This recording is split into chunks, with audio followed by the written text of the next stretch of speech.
Pour moi, c'est un grand plaisir de parler devant des chimistes. Je vais essayer de ne pas dire trop de bêtises en parlant de matériaux. J'ai un itinéraire scientifique un peu bizarre, puisque il y a un lointain futur où j'étais un lointain passé, pardon, où j'étais un physicien théoricien. Et maintenant, je m'intéresse à la physique des matériaux, et en particulier de ce qu'on appelle les matériaux avec de fortes corrélations électroniques. Donc je dois être quelque chose comme un physicien théoricien pour un chimiste et un chimiste pour les physiciens théoriciens. Voilà, donc le sujet, mon exposé d'aujourd'hui porte d'une manière générale sur les oxydes de métaux de transition, leurs fonctionnalités, et je voudrais essayer de vous donner une idée, d'une part, du défi théorique que représente la compréhension de ces systèmes du point de vue du physicien, et d'autre part, d'un certain nombre de nouvelles pistes, de nouveaux outils qui sont ceux de la physique pour contrôler les fonctionnalités de ces propriétés. Donc, à la fois vous donner une idée des enjeux et puis vous donner une idée de pistes en développement actuellement. Alors, pour commencer, je voudrais essayer de motiver les raisons pour lesquelles on s'intéresse à ces systèmes. Alors, devant un public de chimistes, je n'ai peut-être pas besoin de le faire, mais je vais le faire avec l'œil, disons, du physicien. Je précise que le séminaire est en français, comme vous le constatez, mais que tous les transparents sont en anglais pour ceux ou celles d'entre vous qui préféreraient, à qui ça faciliterait le fait de suivre les choses. Donc, pourquoi est-ce qu'on s'intéresse à ces matériaux? Eh bien, je dirais d'une manière générale parce que ces matériaux ont des fonctionnalités originales qui sont toutes liées à l'existence de fortes corrélations, ou si vous voulez, pour faire simple, de fortes interactions entre les électrons qui sont dans ces matériaux. Et je vais commencer par faire une espèce de panorama de quelques-unes de ces fonctionnalités. Alors, c'est un choix très très restreint. Je vais en particulier me concentrer sur des phénomènes comme les transitions métal-isolants, un peu de magnétisme, la supraconductivité. Et je voudrais essayer de vous montrer que ces fonctionnalités, ces propriétés physiques sont intéressantes à la fois du point de vue fondamental et à la fois en vue d'applications éventuelles. La première chose dont je voudrais vous parler, c'est des transitions métal-isolants. Voilà par exemple un oxyde de vanadium, le sesqui oxyde de vanadium, qui est un exemple très ancien, qui a été beaucoup étudié à Bell Labs dans les années 70. Et vous voyez que cet oxyde a un diagramme des phases qui est assez remarquablement complexe et intéressant, en fonction, disons, de deux variables, qui sont d'une part la température, ici sur l'axe vertical, et puis la pression. Alors, pour le physicien, la pression, ça peut être la pression physique, ou ça peut être la substitution sur les sites de vanadium, par exemple, d'autres ions qui ne vont pas changer la valence, mais qui vont changer la maille du réseau, de sorte qu'on puisse aller, par exemple, du côté de maille du réseau plus petite, donc si vous voulez une sorte de pression négative. Il n'est pas complètement clair que ces deux diagrammes de phase sont vraiment les mêmes en fonction de la pression physique et de ses substitutions, mais enfin, dans les années 70, à Bell Labs, il avait été établi qu'il y avait une assez bonne correspondance entre ces diagrammes de phase. Donc je ne vais pas rentrer dans ces détails-là, je voudrais juste vous montrer qu'en fonction de ces deux paramètres, disons, on a trois types de phases dans ce système. Si je regarde ici le régime de basse pression, si je prends V2O3, le composé de référence, ici il s'agirait, disons, de pression négative, hein, où on a étendu la maille du réseau. Donc vous voyez qu'ici on a un isolant, et c'est un isolant qui est un isolant paramagnétique, c'est-à-dire qu'il y a des moments magnétiques qui fluctuent dans le système. On aurait une susceptibilité qui aurait une forme de Curie-Weiss qui signale l'existence de moments magnétiques. Et puis, si j'applique une pression sur cette phase, il y a une transition de phase du premier ordre, ici assez violente, avec la résistivité qui change par plusieurs ordres de grandeur, et on entre dans une phase métallique, toujours non magnétique. Donc, à travers cette transition, donc, si vous voulez, ici, j'ai représenté une sorte de de caricature de l'état du système. On a des électrons qui sont localisés sur chaque site, et puis leur spin peut fluctuer. Ici, on va avoir des électrons qui vont pouvoir se délocaliser sur l'ensemble du système. Et puis évidemment, quand je refroidis cette phase paramagnétique, elle va finir par s'ordonner magnétiquement, et dans ce cas-là, il s'agit d'un ordre antiferromagnétique. Donc vous voyez qu'en fonction d'un paramètre de contrôle assez simple, qui est la pression ou la température, on peut faire passer le système entre différentes phases. Alors c'est un diagramme de phase en fait assez générique qu'on retrouve dans d'autres matériaux qui ne sont pas forcément des oxydes d'ailleurs. Ici vous avez dans ce petit encart l'exemple du diagramme de phase d'un conducteur organique bidimensionnel de la famille des BEDT. Et vous voyez qu'ici, on a toujours cette phase antiferromagnétique, une phase métallique, une phase isolante, cette transition du premier ordre. Et en plus, ici, ce matériau a le bon goût de devenir un supraconducteur à des températures qui sont relativement hautes pour un supraconducteur, puisqu'il s'agit d'une température critique d'environ 14 degrés K. Alors, à quoi ça peut servir ce genre de choses, du point de vue cette fois plus applicatif? Une transition métal-isolant qu'on peut contrôler. Alors ça, c'est un exemple qui est un autre oxyde de vanadium, le dioxyde de vanadium, qui a le bon goût d'avoir une transition métal-isolant différente de la précédente dans sa nature physique, en fait un peu différente, mais dont la température critique se situe autour de l'ambiante. Donc qu'est-ce que vous pouvez faire avec ça? Au-dessus, disons, de 20 degrés Celsius, on a un système métallique. Donc on va avoir un système qui va être réfléchissant dans l'infrarouge. En dessous de 20 degrés Celsius, on va avoir un système isolant qui va donc laisser entrer l'infrarouge. Et on peut faire comme ça des traitements de surface des verres pour fabriquer des vitres qui switchent de l'état métallique à l'état isolant quand la température extérieure change, de sorte qu'on va pouvoir laisser entrer l'infrarouge pour chauffer la pièce quand il fait froid dehors, mais le réfléchir vers l'extérieur quand il fait trop chaud dehors, ce qui va diminuer votre facture énergétique. D'accord ? Alors c'est ce que les gens appellent des verres intelligents. Je ne sais pas s'ils sont vraiment intelligents dans la mesure où ils ne font que switcher entre deux états, mais enfin ils sont plus intelligents qu'une simple vitre. Alors ça, c'est une chose qui est commercialisée.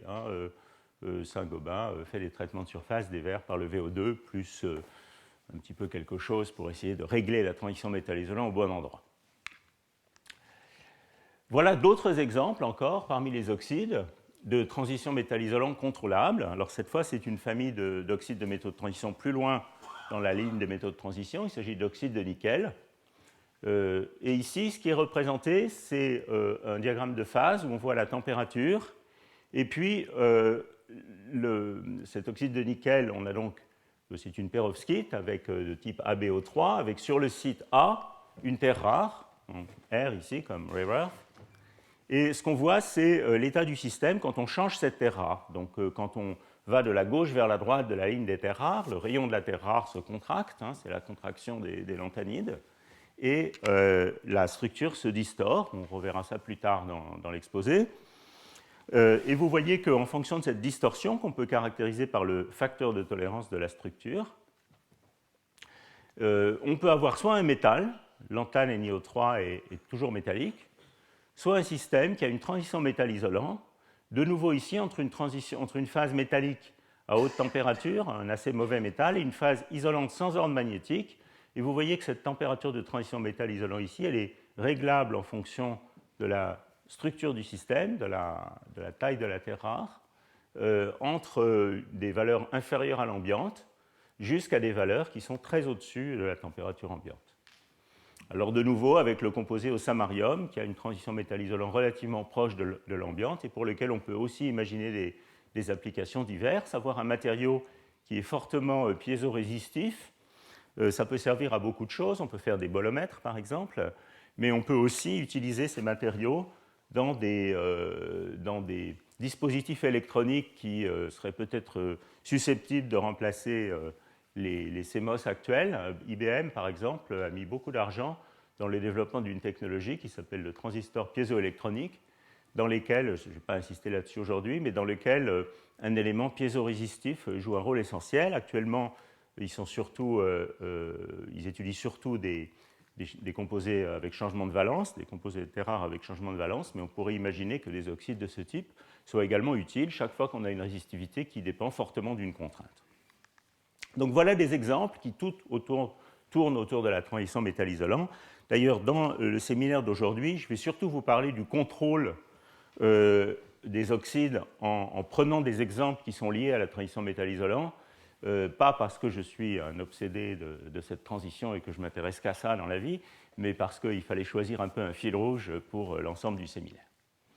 Je mentionne au passage que ces oxydes isolants sont également évidemment importants pour toutes sortes d'autres applications, en particulier les matériaux de cathode dont Jean-Marie et son équipe s'occupent beaucoup. Et vous allez voir que tous ces matériaux possèdent en commun le fait que la nature de la phase isolante fait fortement appel aux interactions électroniques, ce qu'on appelle les isolants de Mott. Et je vais vous expliquer ce que c'est que les isolants de Mott dans la suite. J'imagine que beaucoup d'entre vous le savent déjà. Avant d'aller vers ça, je voudrais mentionner un autre type de phénomène physique qui évidemment a beaucoup passionné les physiciens depuis plus de 25 ans, qui est l'existence de phases supraconductrices dans ces oxydes. Des phases supraconductrices qui ont des températures critiques assez remarquablement hautes, alors pas encore tout à fait assez hautes pour faire des supras à l'ambiance malheureusement, mais quand même très hautes. Et évidemment, la grande révolution dans ce domaine, elle a eu lieu il y a maintenant une trentaine d'années, lorsque Bednorz et Müller, qui travaillaient à IBM Zurich, ont découvert ces oxydes de cuivre supraconducteurs qui ont des températures critiques extraordinairement plus hautes que les supraconducteurs conventionnels. Donc voilà, si vous voulez, la température critique de toutes sortes de supraconducteurs connus en fonction de l'époque, de l'année de leur découverte. Et vous voyez que ici, c'est la famille des A15 avec qui sont des supraconducteurs d'intérêt, je dirais, commerciaux et applicatifs actuels. Et puis vous voyez que ce qui se passe ici en 86 est un énorme saut où on passe de températures qui sont autour de 25 K, quelque chose comme ça, à des températures qui très très rapidement atteignent à peu près 140 degrés Kelvin, et même sous pression presque 180. Donc un changement complet de la donne dans ce domaine, et en particulier la possibilité de refroidir ces supraconducteurs, non plus avec de l'hélium liquide, mais avec de l'azote liquide. Ça, c'est la barrière symbolique, si vous voulez, de l'azote liquide, qui évidemment change complètement les possibilités applicatives de ces matériaux-là. L'histoire récente de la supraconductivité est d'ailleurs en constante évolution, puisque vous savez sûrement que très récemment, en 2008, il y a toute une famille de nouveaux supraconducteurs, également faisant intervenir des métaux de transition, le fer en l'occurrence, qui ont été découverts par un chimiste japonais, Hosono, qui était à la recherche en fait de métaux transparents et qui, dans sa recherche sur ce sujet, a découvert des supraconducteurs qui ne sont pas des métaux transparents. Il en a aussi découvert des métaux transparents, d'ailleurs ceux qui sont dans la nouvelle génération des écrans d'iPad. Mais voilà, donc Hosono a découvert en 2008 ces supraconducteurs à base de fer qui sont également des matériaux avec des températures critiques relativement élevées. Alors je mentionne, je ne vais pas beaucoup y revenir dans la suite, mais je mentionne que la compréhension physique fine de ces supraconducteurs à base d'oxyde de cuivre constitue un grand sujet de recherche pour les physiciens de la matière condensée et dans une large mesure un casse-tête. Vous voyez que ce sont des matériaux qui, dans leur état isolant, donc par exemple si je prends l'anthane 2 cuivre oxygène 4, qui est une perovskite de la série de Rudlesden-Popper, eh bien, dans cet état-là, ce matériau est un isolant antiferromagnétique, et pour le rendre supraconducteur, il faut introduire des porteurs de charge, par exemple en faisant des substitutions de strontium sur les sites de l'anthane. On introduit des porteurs de type trou, et à ce moment-là, on obtient un supraconducteur. Mais avant que tout ça se passe, il y a toute une série de phases très curieuses ici, avec des métaux qui ont des propriétés inhabituelles du point de vue de la physique des métaux, des propriétés qui intriguent beaucoup les physiciens. Je ne vais pas en parler aujourd'hui, mais c'est un sujet de recherche qui reste quand même très actif. Bon, je vais passer peut-être un peu sur ça. Je vais peut-être vous montrer un dernier exemple qui montre la complexité du diagramme de phase des oxydes. Ça, ce sont les fameux manganites à magnétorésistance colossale. Et vous voyez qu'ici, en fonction de la température et du dopage, dans ce matériau lantane strontium MnO3, eh bien, on a toute une cascade de phases, des phases antiferromagnétiques, des phases ferromagnétiques, des phases avec l'ordre de charge, c'est ça que veut dire CO ici. Et donc, vous voyez qu'un dénominateur commun de tous ces matériaux, c'est qu'il y a évidemment beaucoup de degrés de liberté. Pour le physicien, c'est un problème assez compliqué. Il y a la charge des électrons éventuellement itinérants, le spin, les orbitales, le couplage au réseau. Il y a beaucoup de phases en compétition. Et on peut suspecter que ces phases sont en compétition parce que les différences d'énergie entre ces différentes phases sont relativement petites et qu'on peut donc basculer d'une phase à l'autre avec des perturbations relativement faibles. Alors ça, c'est évidemment très intéressant pour exploiter les fonctionnalités de ces systèmes, mais c'est évidemment aussi un défi puisqu'il s'agit de contrôler le système avec tous les moyens qui peuvent être à la disposition du chimiste ou du physicien. Donc voilà un petit peu un panorama très bref et extrêmement incomplet de fonctionnalités de ces matériaux oxydes, enfin de propriétés physiques de ces matériaux oxydes qu'on pourrait vouloir transformer en des fonctionnalités utiles. Et maintenant, ce que je voudrais faire en quelques transparents, c'est essayer de vous montrer quelles sont les questions fondamentales, ou au moins un dénominateur commun des questions fondamentales auxquelles le physicien doit faire face quand il veut essayer de comprendre la physique du solide de ces systèmes. Alors, le point commun entre tous ces matériaux, c'est qu'on est dans des systèmes dans lesquels les électrons ont un comportement qui est en quelque sorte hésitant entre le fait d'être localisés sur les atomes et de finalement se délocaliser si on a un système métallique. Ce qui veut dire tout de suite qu'une description en termes de bande d'énergie va rencontrer de sérieuses limitations, et vous allez voir qu'il faut aller vers des descriptions qui remettent un peu les atomes au centre du problème et les orbitales atomiques, donc finalement qui se rapprochent plus d'une sorte de vision, d'une vision qui est celle du chimiste. Alors voilà peut-être la caricature d'un solide que beaucoup de mes collègues physiciens théoriciens ont en tête. Donc vous voyez un réseau d'atomes, ici une chaîne d'atomes d'hydrogène, disons, pour faire très très simple, avec des électrons qui se déplacent. Évidemment, quand on rapproche ces atomes, ils forment un solide et les électrons peuvent sauter d'un site à l'autre par effet tunnel. Mais évidemment, il y a quelque chose qui s'oppose à ce saut, qui est représenté ici dans cette petite animation, qui est l'interaction de Coulomb entre électrons. On a donc, si vous voulez, deux forces qui s'opposent. On a d'une part le transfert électronique d'un atome à l'atome voisin. Donc ça, c'est du recouvrement orbitalaire entre deux atomes. C'est une intégrale de transfert T. Et puis, on a une autre échelle caractéristique. Alors, en fait, la situation est beaucoup plus complexe, mais je reste volontairement extrêmement simpliste, disons. On a une autre échelle caractéristique qui est une répulsion de Coulomb, un certain élément de matrice de l'interaction de Coulomb, alors en fait de l'interaction de Coulomb écrantée par toutes les autres orbitales du solide. Donc ce n'est pas du tout l'interaction de Coulomb nue d'un atome isolé qui serait 20 ou 25 électronvolts. Ici, on parle plutôt de quelque chose qui est, disons, entre 3 et 7 électronvolts, selon le métal de transition qu'on considère, mais qui va s'opposer à cette délocalisation électronique. Et donc tout le jeu, c'est un jeu dans lequel U et T se font la guerre, si vous voulez. Vous pouvez sentir intuitivement que si on peut gagner plus d'énergie en délocalisant, eh bien on aura un métal. En revanche, si on ne peut pas et que U gagne, eh bien on aura un isolant. Alors, ce type d'isolant, c'est finalement extrêmement simple à comprendre. C'est la situation, si vous voulez, de l'encombrement du RER parisien. Vous avez un électron sur chaque orbitale atomique, vous essayez d'en rajouter un autre, et l'interaction de Coulomb, dans ce cas-là, la bienséance dans l'autre cas, vous interdit de rajouter un électron, parce qu'autrement, il faudrait le mettre sur les genoux d'un autre électron. Donc, voilà, on a un système incompressible à cause de l'interaction de Coulomb. Et on va donc avoir un isolant dans ce régime où U gagne, même si, d'un point de vue du pur principe de Pauli, de la statistique de Fermi, si vous voulez, eh bien, rien n'empêcherait de rajouter un deuxième électron ici, bien sûr, de spin opposé. Donc, du point de vue de la théorie des bandes, du remplissage de bandes d'énergie indépendantes, ce système ici devrait bien entendu être métallique. Rien n'interdit la délocalisation des électrons. Mais c'est l'interaction qui l'empêche. Donc finalement, c'est ça qu'on appelle un isolant de Mott. Hein. C'est un isolant dans lequel les interactions répulsives entre électrons sont responsables du caractère isolant du système. Et finalement, si vous voulez, c'est l'isolant le plus simple à expliquer. Si vous prenez un enfant de 5 ans et que vous essayez de lui expliquer ce que c'est qu'un isolant, c'est très facile de lui expliquer que c'est un système dans lequel il est difficile de rajouter quelque chose parce que ça bloque.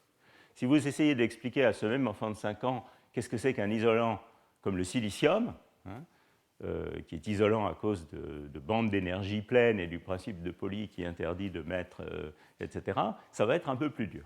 Hein. Donc finalement, l'isolant de Mott, c'est l'isolant le plus simple à comprendre, mais c'est intéressant de remarquer que pour le physicien du solide, c'est souvent le problème le plus dur, parce que c'est un problème où les interactions sont très fortes. Alors pour illustrer ça, continuons un petit peu dans les choses simplistes. Si je suis quelqu'un qui fait des bandes d'énergie, de la théorie des bandes, des ondes de Bloch dans un solide, je vais avoir une certaine bande d'énergie, comme ceci. Ça représente la dispersion de ma bande d'énergie en fonction de la quasi-impulsion de mon électron dans le solide, du nombre d'ondes. Et vous voyez que si j'ai un électron par site dans cette bande, elle va être demi-pleine. Le niveau de Fermi va se trouver ici. Donc je devrais avoir un métal. En revanche, si les interactions sont grandes, eh bien, j'aurai un isolant, comme je viens de l'expliquer. Donc, du point de vue de la structure électronique, de la théorie des bandes en général, décrire ce genre de système est particulièrement difficile. Je voudrais signaler à ce propos que donc, on a un cas très extrême des corrélations électroniques qui est de rendre un système métallique isolant à cause des interactions, mais ces effets d'interaction se voient également dans les métaux. Si vous prenez cet oxyde ici, qui est une perovskite tridimensionnelle, qui est représentée là, eh bien ce système, lui, est un métal, ce n'est pas un isolant de Mott, mais c'est un métal dans lequel il y a des signatures évidentes d'effets de corrélation dans la spectroscopie de ce métal. Alors ici, c'est un spectre de photoémission, c'est-à-dire qu'on envoie de la lumière et on extrait un électron. Et ce que vous voyez ici, c'est une comparaison entre le spectre de photoémission, qui est une sorte de densité d'état électronique du système, si vous voulez, comparé à un calcul de théorie des bandes, qui est la ligne pointillée. Alors vous voyez que ça ne marche pas du tout, et ça ne marche pas du tout de deux manières différentes, pour deux raisons. D'une part, ici, vous avez une transition, un pic dans ce spectre, qui est autour de 1,5 eV sous le niveau de Fermi, qui est ici. Et ce pic, il se comprend de manière extrêmement simple en termes d'orbital atomique. Ce système est un système dans lequel il y a nominalement, si je fais juste un comptage de valence, eh bien, vous voyez que le vanadium est dans un état 4+, ça veut dire qu'il y a un électron D dans la couche D du vanadium. Autrement dit, quand j'envoie ma lumière, ce que je peux faire, c'est simplement enlever cet électron, et c'est ça qui est responsable de ce pic. Donc c'est la transition D1, D0, par effet photoélectrique, si vous voulez. Donc c'est extrêmement simple à comprendre du point de vue de la physique des électrons dans leurs orbitales atomiques. C'est très compliqué à comprendre en termes de théorie des bandes, et c'est pour ça qu'un calcul state of the art, disons, de structure électronique est incapable d'avoir cette transition électronique ici. Et puis il y a un autre phénomène, ce système est un métal, donc il y a quand même des états ici près du niveau de Fermi, qui sont les états conducteurs, si vous voulez. Et vous voyez que la largeur de bande de ces états est plus faible d'un facteur 2 à peu près dans les expériences que dans les calculs de structure électronique. Alors quel est cet effet ? Une largeur de bande plus faible, ça veut dire qu'il y a moins d'énergie cinétique disponible pour les électrons, ça veut dire, si vous voulez, que leur masse effective est plus grande, ici par un facteur 2, que ce que la structure électronique vous laisserait imaginer.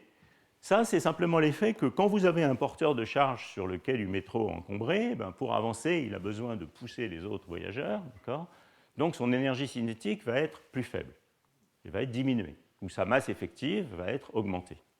Et vous voyez que ça, c'est un effet bien connu. Brinkman et Rice, dans les années 70, à Bell Labs, à propos de V2O3 en particulier, avaient fait des théories très simples et très jolies de cet effet-là. Et vous voyez que ça, c'est aussi un effet pour lequel les calculs de structure électronique sont dans la difficulté. Donc il y a ces deux effets, et manifestement, pour pouvoir aller au-delà des méthodes standards de calcul de structure électronique, il va falloir revenir aux atomes et revenir véritablement aux transitions électroniques dans un atome, qui sont les constituants du solide. Autrement dit, si vous ouvrez un livre de physique du solide, n'importe quel livre, à de très rares exceptions près, on vous parle d'atomes entre la page 1 et la page 10, et à partir de la page 10, on ne vous parle plus que de gaz d'électrons. Une version, si vous voulez, moderne et extrêmement utile, même d'un point de vue quantitatif de ça, c'est la méthode de la théorie de la fonctionnelle de densité, qui est la méthode state of the art, standard, qui permet de faire des calculs de structure électronique dans les solides. Et la référence de cette méthode, c'est le gaz d'électrons homogène. On a un gaz d'électrons homogène qui a une certaine densité de charge, et puis on considère l'effet des interactions comme une dépendant à travers une certaine fonctionnelle de cette densité de charge. Alors, une approche de ce type, elle va avoir toujours, quelles que soient les améliorations qu'on fait à cette approche, elle va avoir énormément de mal à décrire ce genre de phénomène-là, à la fois celui-ci et celui-là. Donc, il faut, à mon avis, aller bien au-delà de ça et revenir aux atomes, si vous voulez, revenir aux atomes et aux orbitales atomiques. Alors, pour des chimistes, ce n'est pas très surprenant. Pour des physiciens, c'est un peu plus surprenant. Bon, voilà, donc ça, j'exprime un petit peu cette idée qu'il faut revenir aux atomes, revenir en termes d'orbitales atomiques. Et l'idée, c'est de considérer chaque atome comme un petit problème multiélectronique en lui-même, qui est déjà très complexe, avec toutes ces interactions entre électrons, et ensuite mettre ces atomes ensemble pour former le solide. Alors, Jean-Marie, dans son introduction, a parlé de cette théorie de champ moyen dynamique, qui est une de mes contributions à ce domaine. Et c'est précisément ça que fait cette théorie, hein, c'est de revenir aux constituants atomiques d'un solide, évidemment, pour quand même garder à la fin, dans les systèmes métalliques, la capacité de décrire les excitations de basse énergie du système. Donc ça va être assez compliqué, il faut tenir les deux bouts, il faut à la fois tenir l'aspect atomique, localisé, la localisation des électrons sur des échelles de temps courtes, et puis peut-être sur des échelles de temps longues ou proches du niveau de Fermi, la délocalisation des électrons. Donc, je vais juste vous donner une petite idée de comment fonctionne cette approche théorique, et puis après je vous montrerai des applications. Donc l'idée, ce n'est pas de partir d'une description de gaz d'électrons au départ, c'est de revenir à une sorte de construction de champ moyen, au sens de la physique statistique. La construction de champ moyen, dans tous les problèmes de physique, elle consiste en général à prendre un système étendu, donc ici on a un cristal formé d'atomes, et de remplacer ce système qui est trop compliqué, parce qu'il a trop de degrés de liberté en interaction entre eux, par une entité particulière, donc un des atomes du système, et de considérer les échanges électroniques qui se font dans le solide par échange d'électrons entre les atomes comme des échanges entre cet atome qu'on regarde et un bain qui représente l'ensemble du système. Alors vous voyez que c'est exactement ce qu'on fait quand on fait le champ moyen d'un système ferromagnétique. Ça remonte à Pierre Weiss, 1907. D'accord ? On remplace un système de moments magnétiques en interaction par un moment magnétique qui voit l'effet des autres uniquement à travers un champ effectif. C'est l'idée du champ moyen. Ici, on remplace un système étendu par un atome qui échange des électrons avec un réservoir. Et vous voyez que c'est ça notre petit problème local qu'il faut résoudre, mais c'est un problème qui est beaucoup, beaucoup plus complexe que celui qu'on a dans le champ moyen d'un système ferromagnétique, où on a juste un moment magnétique soumis à un champ. Ici, on a un petit système qui est un atome avec tous ses électrons, donc qui est un vrai système en interaction avec des multiplets atomiques dans son spectre, enfin un système assez complexe, qui de plus est capable d'échanger des électrons avec un réservoir. Et évidemment, tout ça est fait d'une manière autocohérente, parce qu'il doit y avoir dans le formalisme quelque chose qui vous dit que ce réservoir, au bout du compte, n'est autre que l'ensemble du système lui-même, constitué par tous les autres atomes du système. Donc, disons, avec des images et des mots, en gros, c'est ça la théorie. En fait, ça se décline en une méthode qui permet vraiment de traiter quantitativement le problème, qui est constituée d'une part de la solution d'un tel problème. Alors, si vous voulez, je peux l'illustrer toujours en revenant à ce modèle extrêmement simple où des électrons sauteraient sur un atome à un niveau qu'on avait tout à l'heure. Dans un cas comme ça, ce qu'on fait, c'est qu'on regarde la valence de l'atome. Alors, dans ce cas-là, c'est un grand mot. Ça veut dire qu'on peut soit avoir 0 électron, un électron de spin-up ou spin-down, ou 2 électrons sur le même site. Et puis, on va essayer de décrire l'histogramme, la manière dont l'histogramme des configurations atomiques change en fonction de l'énergie par couplage de cet atome avec un milieu extérieur. Voilà, je ne vais pas rentrer plus dans les détails techniques. Il faut développer des méthodes numériques, parce que ça, c'est un problème assez complexe, donc il faut développer des méthodes numériques pour traiter ce problème. Et ce qui s'est passé depuis, je dirais, une quinzaine d'années, c'est la capacité de passer de la description de modèles extrêmement simples, un peu un modèle de la vache sphérique du physicien, si vous voulez, de ce type, à l'implémentation de cette méthode pour des vrais solides, en combinant évidemment les atouts des calculs de structure électronique basés sur la DFT avec ces traitements des corrélations électroniques basés sur ce type de théorie pour finalement arriver à traiter des vrais solides comme les oxydes dont je vais vous parler un petit peu plus maintenant. Donc, ce qu'on fait dans mon équipe de recherche ici, en particulier, c'est d'essayer de tenir les deux extrémités du spectre, si vous voulez, de décrire à la fois par des méthodes numériques, en particulier assez sophistiquées, un vrai solide avec ces méthodes, et d'autre part de revenir à des descriptions modèles simples, de tenir les deux bouts pour comprendre les mécanismes physiques qui sont à l'œuvre dans ces systèmes. Je vais vous montrer une illustration de ça maintenant sur un exemple concret, sans entrer dans les détails techniques, mais pour essayer de dégager les éléments physiques. Donc voilà un exemple qui revient à ces oxydes de vanadium et ces oxydes de titane, que j'ai déjà montré un tout petit peu. C'était le cas du spectre de photoémission de tout à l'heure, et qui essaie de répondre à la question suivante. Si je regarde ce système strontium VO3 dont je parlais tout à l'heure, donc vous voyez c'est une perovskite, vous reconnaissez ici la structure perovskite avec le métal de transition, ici le vanadium au centre d'un octaèdre d'oxygène, et puis ici le réseau des strontiums, le réseau cubique des strontiums. Et cette perovskite, strontium VO3, est parfaitement cubique. C'est une des rares perovskites qui n'a pas de distorsion. Et comme je l'ai indiqué tout à l'heure, c'est un métal avec des effets de corrélation électronique pas extrêmement forts. On a vu qu'il y avait une réduction de la largeur de bande d'un facteur 2 à peu près.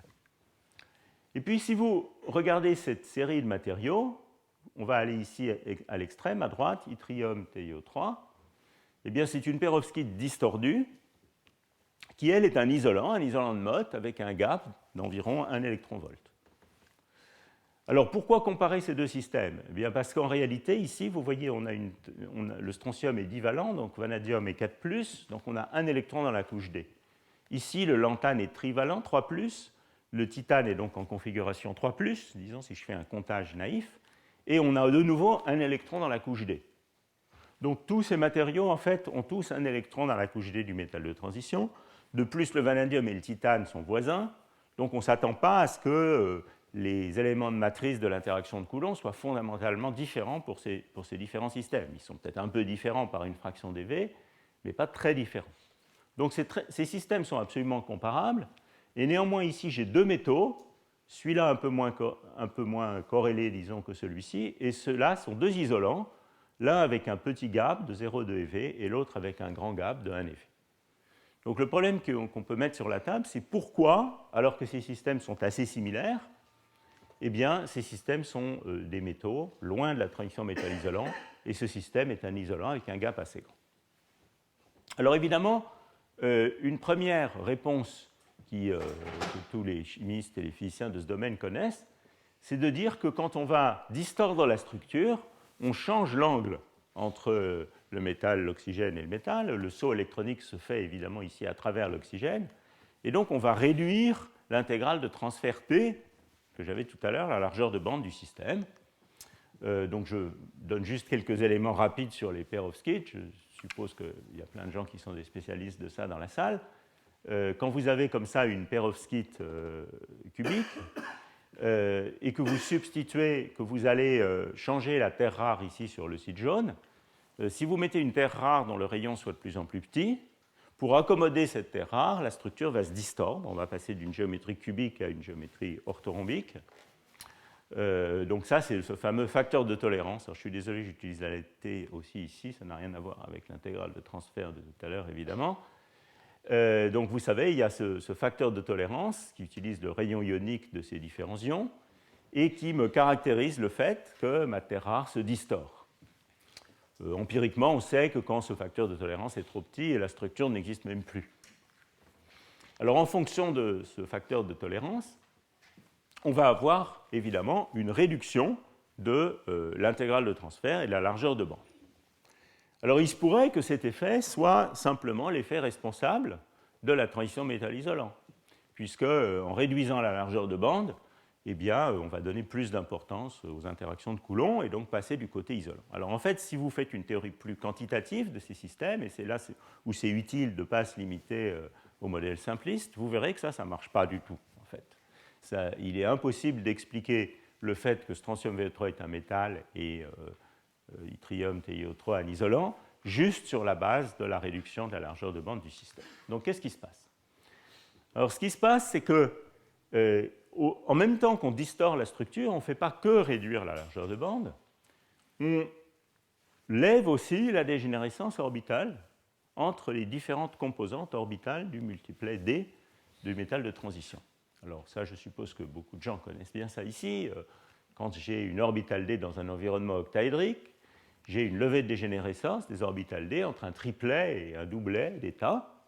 Et quand ça serait ce qui se passe dans la structure cubique. Et puis quand je distore encore plus, ici dans le cas orthorhombique qui nous intéresse ici, eh bien il y a des levées de dégénérescence au sein de ce multiplet T2G. Et en fait, ce que ces calculs montrent, c'est que cette levée de dégénérescence, elle joue un rôle absolument crucial pour provoquer la transition métal-isolant. La raison, c'est que si vous avez un électron dans une orbitale, dans un triplet d'orbitales, il est beaucoup, beaucoup plus difficile de rendre ce système isolant que si vous avez un électron dans une orbitale isolée. La raison de ça, en fait, elle est contenue dans un autre couplage qui n'est pas juste le U de l'interaction de Coulomb, mais qui est le couplage de Hund, qui est le fait que quand vous faites une transition électronique dans un système où il y a une seule orbitale, si vous rajoutez un deuxième électron, et pour compter, caractériser l'interaction de Coulomb, il faut imaginer une transition, on rajoute un deuxième électron, et vous n'avez pas d'autre choix que de mettre cet électron dans la même orbitale. Donc vous allez payer le prix complet U. En revanche, si vous êtes dans une situation comme ça, vous allez toujours rajouter l'électron dans une autre composante orbitale avec un spin parallèle, c'est la règle de Hund, et vous allez payer beaucoup moins cher. Vous allez payer U moins le couplage de Hund. Et donc vous voyez que l'interaction de Coulomb effective, elle est beaucoup moins forte dans une situation comme ça que dans une situation comme ça. Donc dans la limite extrême où la distorsion lèverait complètement cette dégénérescence, on peut faire une petite évaluation, je passe sur ça, on peut faire une petite évaluation du couplage critique, si vous voulez, pour atteindre la transition métal-isolant. Et ce que vous trouvez, c'est que quand on a un électron dans une géométrie cubique 3 orbitales dégénérées, il faut un couplage critique qui est de l'ordre de 3 fois la largeur de bande, alors que si j'ai une seule orbitale, ce nombre est réduit facilement d'un facteur 2. Donc, ceci vous montre qu'en fait, je ne sais pas où j'ai résumé ça, quelque part ici, voilà, que la distorsion, elle a vraiment deux effets. Et ces deux effets sont d'une part, effectivement, le changement de l'angle métal-oxygène-métal, qui réduit la largeur de bande, vous voyez ici, d'un facteur qui n'est pas négligeable, qui est peut-être 30%. Ça, c'est un calcul de structure électronique qui vous montre la largeur de bande du multiplet T2G pour ces 4 oxydes. Mais encore plus, la levée de dégénérescence de ces orbitales T2G joue un rôle très très grand dans le fait d'expliquer que strontium V3 est un métal et yttrium TiO3 un bon isolant. Alors ça, c'est important d'avoir ce genre d'outils qui permettent de quantifier ça, parce que ça vous met sur des pistes pour contrôler ces systèmes. Il faut savoir que si ce qu'on veut faire, c'est lever la dégénérescence des orbitales ou simplement réduire la largeur de bande, ça ne va pas être la même chose qu'il va falloir faire. Par exemple, si je mets une pression sur le système, les octaèdres ne vont pas tourner de la même manière que si je mets une contrainte uniaxiale, par exemple.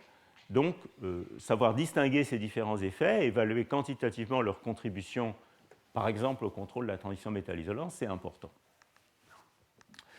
Alors voilà maintenant le type de calcul qu'on peut faire avec les méthodes de type champ moyen dynamique dont je parlais tout à l'heure pour ces 4 systèmes. Donc vous voyez ici ce qui est représenté, c'est une comparaison entre la densité d'état électronique totale du système traité par ces méthodes comparée à un calcul, qui est les traits fins ici, qui serait un calcul DFT, de calcul de structure électronique standard.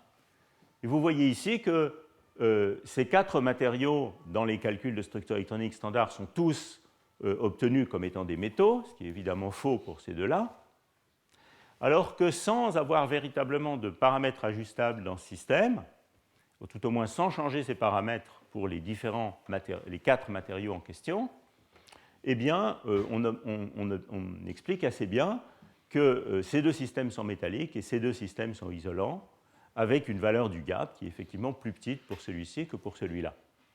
Et vous voyez dans ce spectre d'excitation les 2 phénomènes dont je parlais tout à l'heure. C'est-à-dire ici, vous avez des satellites qu'on observe en photoémission dans ces matériaux qui correspondent à enlever un électron dans la couche D ou rajouter un électron dans la couche D. Et puis vous avez une réduction de la largeur de bande des excitations proches du niveau de Fermi, des excitations métalliques, qui est l'effet de masse effective dont je parlais tout à l'heure. Et tous ces effets sont pris en compte dans ce traitement des corrélations électroniques. Voilà une comparaison, cette fois avec l'expérience, entre la partie occupée du spectre, qui est la seule qu'on mesure en photoémission. Donc voilà, vous reconnaissez ici ces quasi-particules de largeur de bande réduite, cette transition quasi-atomique. Et ça vous montre l'accord entre le type de calcul qu'on peut faire par ces méthodes et les mesures de photoémission. Bon, alors, j'ai plus beaucoup de temps. Le reste du séminaire, je vais le consacrer à essayer de vous décrire un certain nombre de pistes qui ont été mises en œuvre par les physiciens pour contrôler ces systèmes.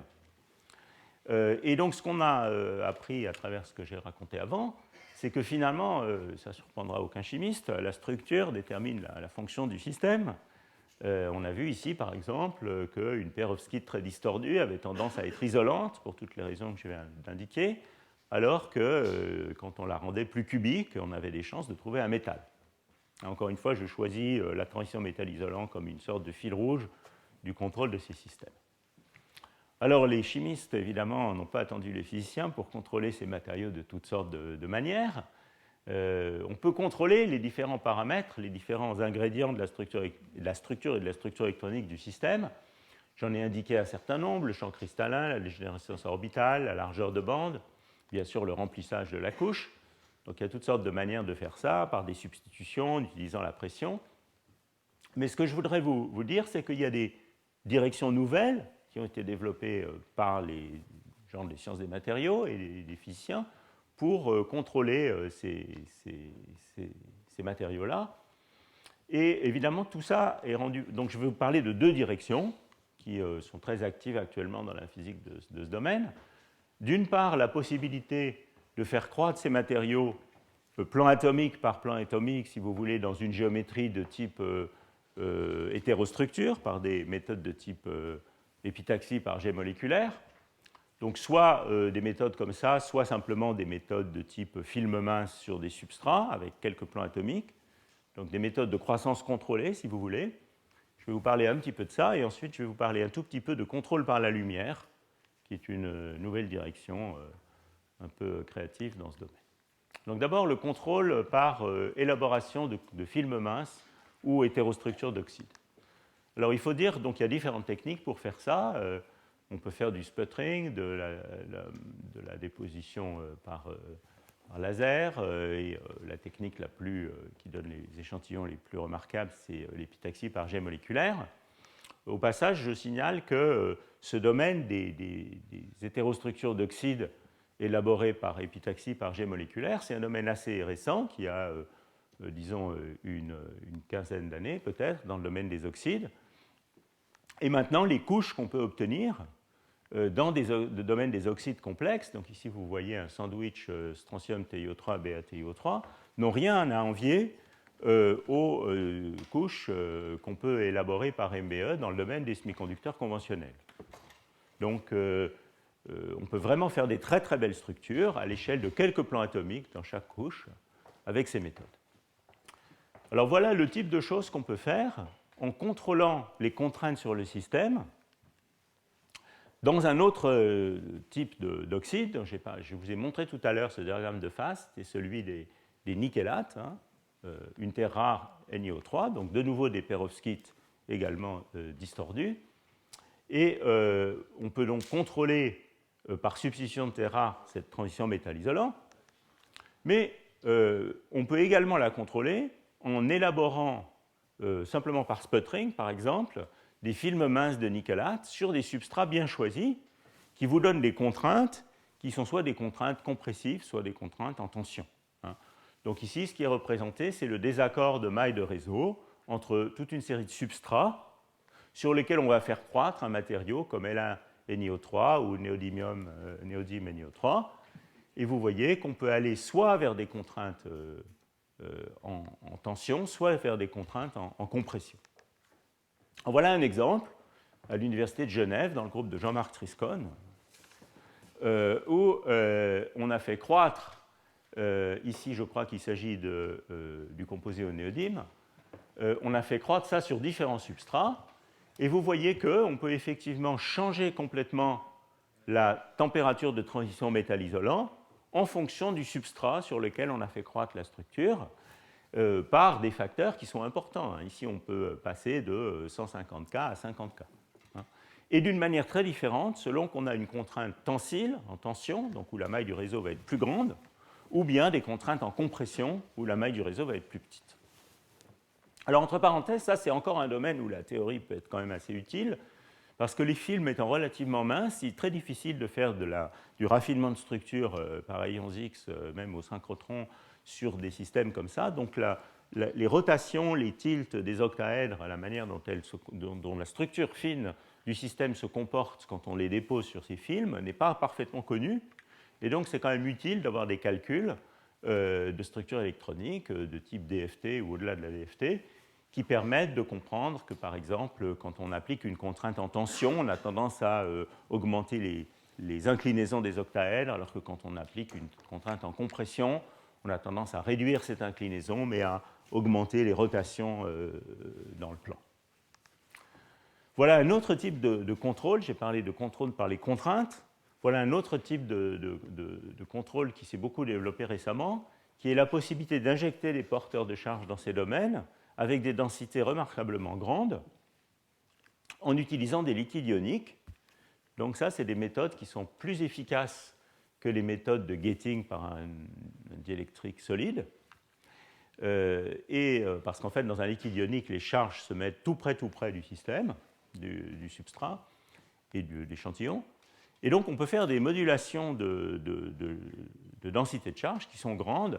Et vous voyez de nouveau ici, toujours à l'Université de Genève, toujours dans le même groupe, le contrôle de cette transition métal-isolant par une tension appliquée dans un device comme ça, où on a mis un liquide ionique sur l'échantillon et une grille au-dessus. Alors, j'en profite pour vous dire quelques mots sur la structure électronique de ces nickelates, parce que je pense que ça peut intéresser certains d'entre vous.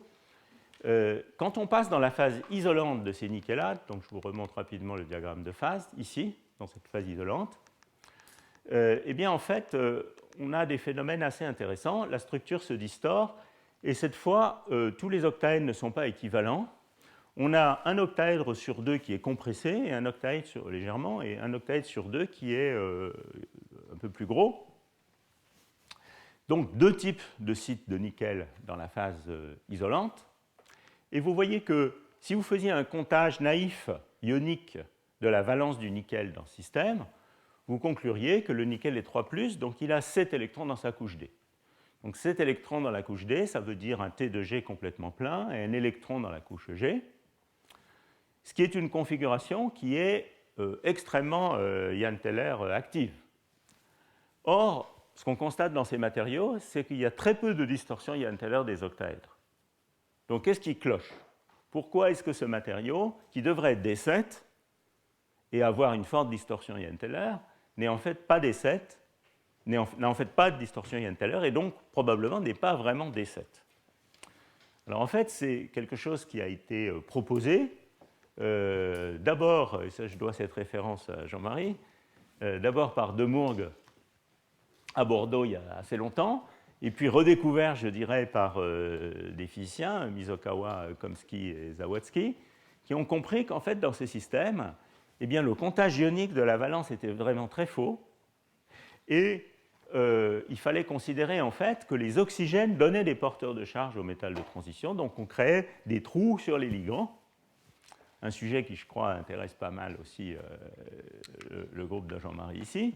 Et donc, si vous voulez, dans une image extrême, il y a une disproportionnation de l'état électronique entre ces octaèdres qui ont des grands liens, les gros octaèdres et les petits octaèdres, hein, ici c'est long band et short band, où on aurait, mais c'est une image vraiment extrême, hein, qui n'est pas l'image vraiment réaliste, mais c'est juste pour donner l'idée, finalement D8 dans les octaèdres long band, et puis D8 et deux trous sur les ligands, dispersés sur les 6 oxygènes de l'octaèdre, pour les octaèdres compressés.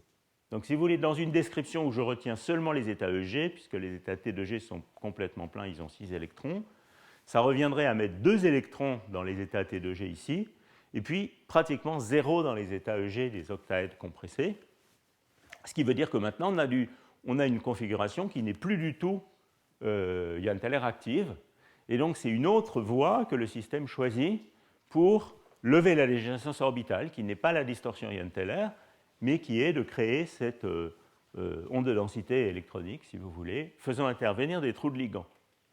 Alors comprendre ça, c'est très important, parce qu'il avait été proposé, par exemple, dans ce système, d'essayer de contrôler la dégénérescence orbitale du système par des contraintes, l'idée étant que si on arrivait à lever complètement la dégénérescence des deux orbitales EG, on pourrait passer d'une surface de Fermi où les deux orbitales EG soient actives au niveau de Fermi, et une surface de Fermi de ce type, qui est celle des nickelates, effectivement, à une surface de Fermi où on est complètement vidé l'orbital Z2, à cause dans une hétérostructure, et obtenu une surface de Fermi comme ça, qui ne fasse intervenir que l'orbital X2 moins Y2, qui est exactement la surface de Fermi des cuprates supraconducteurs, pour ceux qui l'ont déjà vu.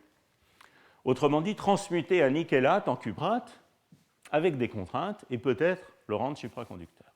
C'était ça l'idée. Très belle idée qui a été proposée par ces gens-là il y a quelques années.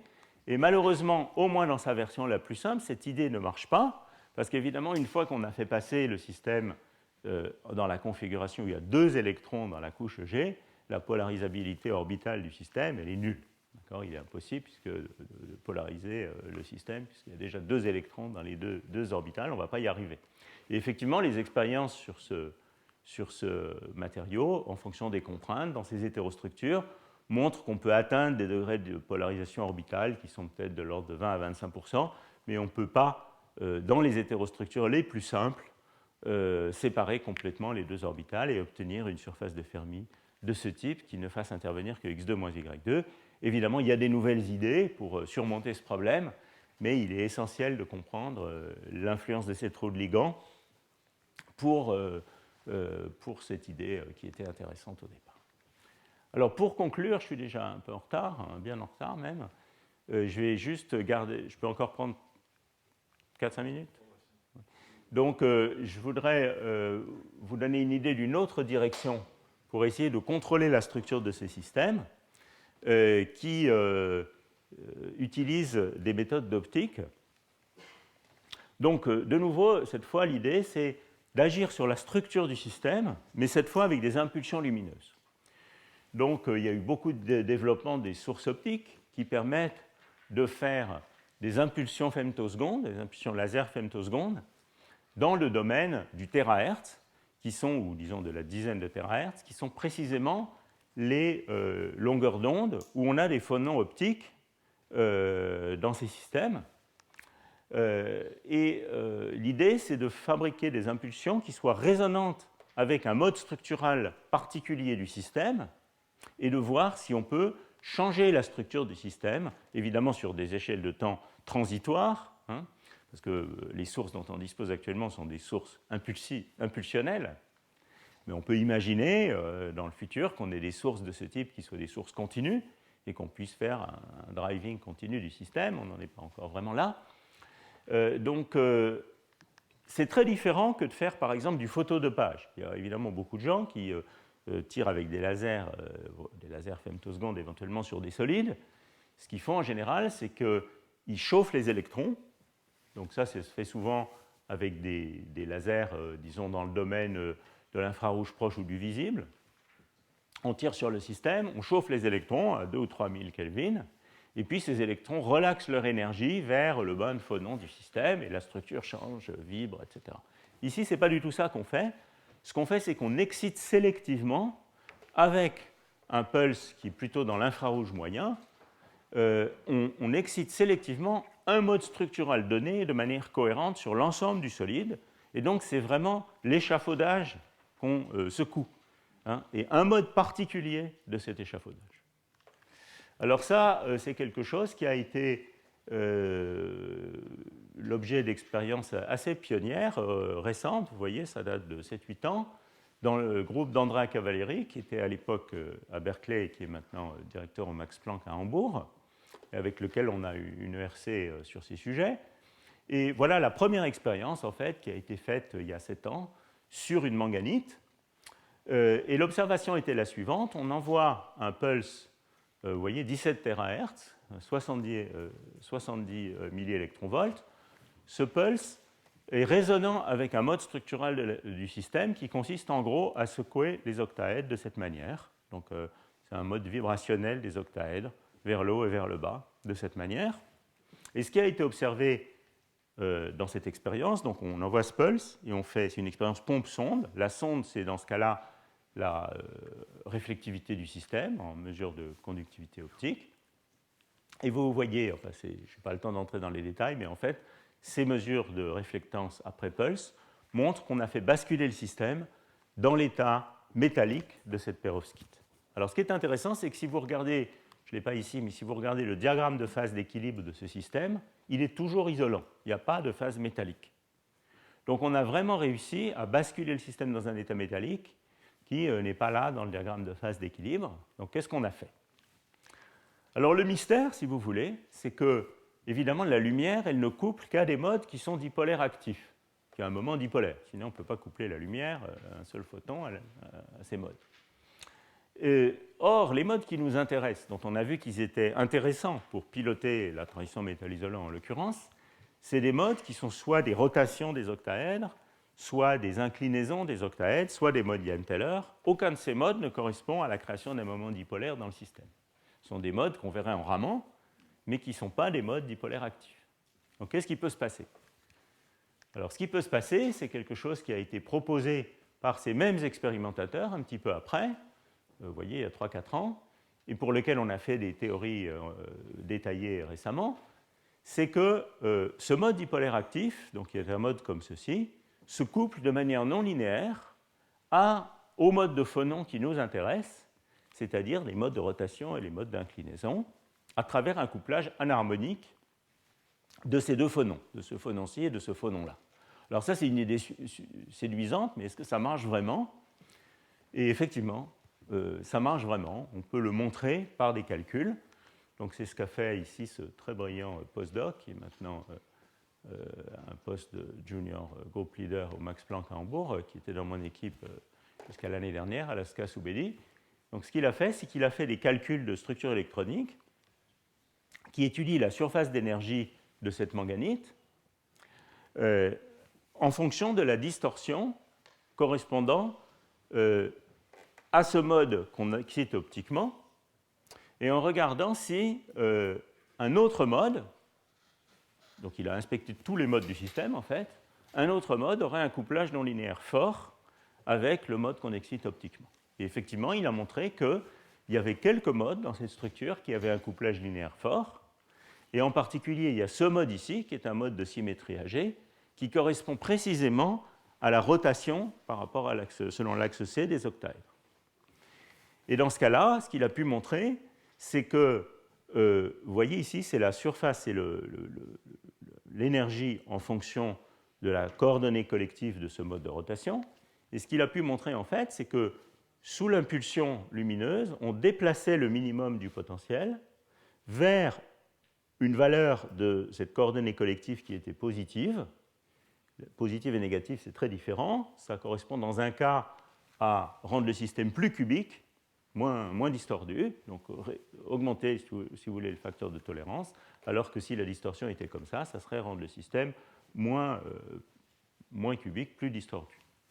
Ici, on a de la chance, on peut voir que ce mode a tendance à mettre le système dans ce type d'état-là, et donc effectivement, pour toutes les raisons que j'expliquais tout à l'heure, à rapprocher le système de la phase métallique. Donc c'est une sorte de phononique non linéaire, si vous voulez, où par impulsion terahertz, on excite un mode spécifique de la structure, qui est un moment dipolaire, mais qui par lui-même ne ferait pas grand-chose, et qui se coupe de manière non linéaire au mode intéressant qui contrôle la structure sur des échelles de temps transitoires. Bon, je passe un peu sur tout ça.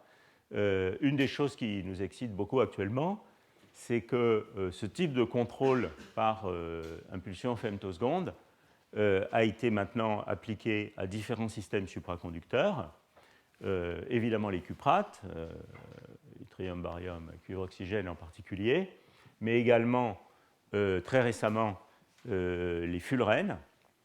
Et il y a des évidences expérimentales qui montrent qu'on serait capable, sous impulsion lumineuse, de stabiliser un état supraconducteur à des températures bien au-dessus de la température critique d'équilibre du système.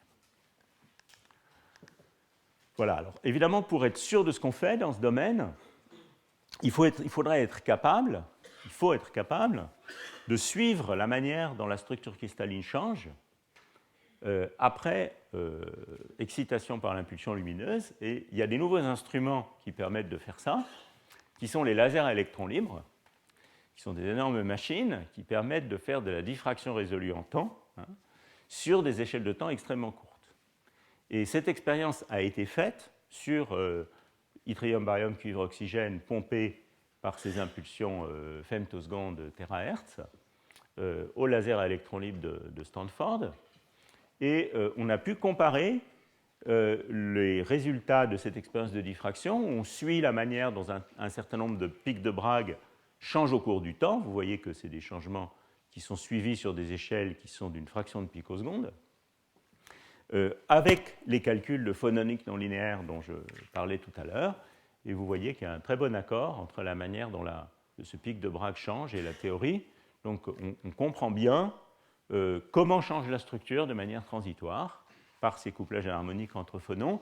Ce qu'on ne comprend pas encore bien, c'est pourquoi on a un renforcement de la supraconductivité dans ces systèmes sous impulsion lumineuse. Voilà, donc ça c'est un petit peu la conclusion de mon séminaire. Donc vous voyez que les fonctionnalités des oxydes de métaux de transition résultent de l'existence de degrés de liberté qui sont tous en interaction les uns avec les autres, les degrés de liberté orbitaux, de spin, le réseau, les degrés de liberté de charge des électrons. Si vous ouvrez des articles de revue sur ce sujet, vous allez souvent trouver des beaux dessins comme ça qui représentent ces différents degrés de liberté en interaction. Si vous allez sur Wikipédia et que vous cherchez le mot alchimie, vous allez trouver des beaux dessins de ce genre. Ça m'inquiète un peu. Je trouve que ces deux dessins ont tendance à se ressembler de plus en plus. Donc ça, c'était pour finir sur une note un peu humoristique. Pour être plus sérieux, je pense qu'une des clés du succès de ce type d'approche, c'est d'avoir un socle de sciences des matériaux et de chimie qui soit solide, très solide. Donc tout part du développement de nouveaux matériaux, de l'élaboration de nouveaux matériaux, et puis de construire là-dessus les méthodes d'expérimentation qui soient à la pointe de ce qu'on peut faire en physique actuellement, et la théorie aide un peu quand elle peut.